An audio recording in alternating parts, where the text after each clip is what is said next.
cosa vuol dire essere un imprenditore, un manager di un aeroporto importante come quello di Venezia?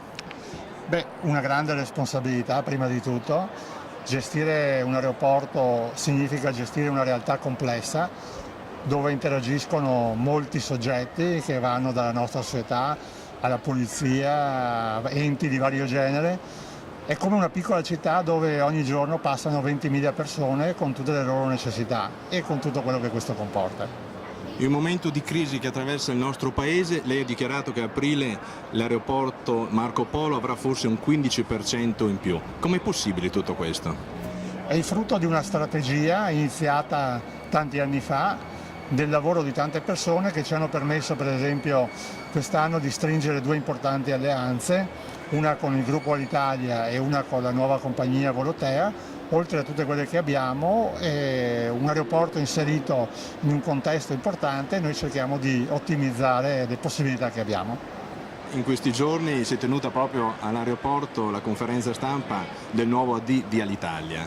Una sinergia, un connubio, una collaborazione? Beh, innanzitutto credo che sia un segno molto importante che la prima conferenza stampa del nuovo amministratore delegato di Alitalia sia stata fatta proprio a Venezia.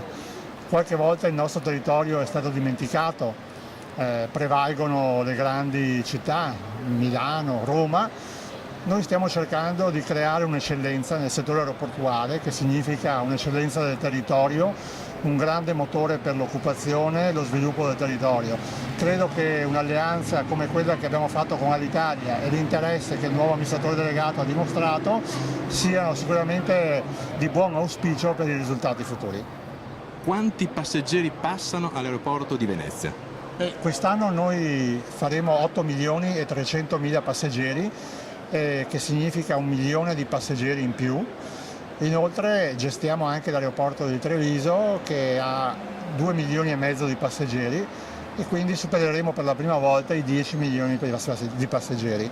Una cifra molto importante e che dà anche la dimensione del peso della realtà aeroportuale sul territorio. Quindi anche un benefit per il turismo della regione Veneto. Direi una grande occasione per i turisti di tutto il mondo di venire a vedere Venezia, ma tutto il Veneto, le bellezze, siamo a Vittorio Veneto con tutte le sue bellezze, e un'occasione per le nostre aziende di poter andare nei mercati di sbocco a trovare i clienti, di avere un'accessibilità molto veloce su tutti i loro mercati, un'occasione per i nostri cittadini di andare magari con occasioni anche di prezzi contenuti a visitare il mondo.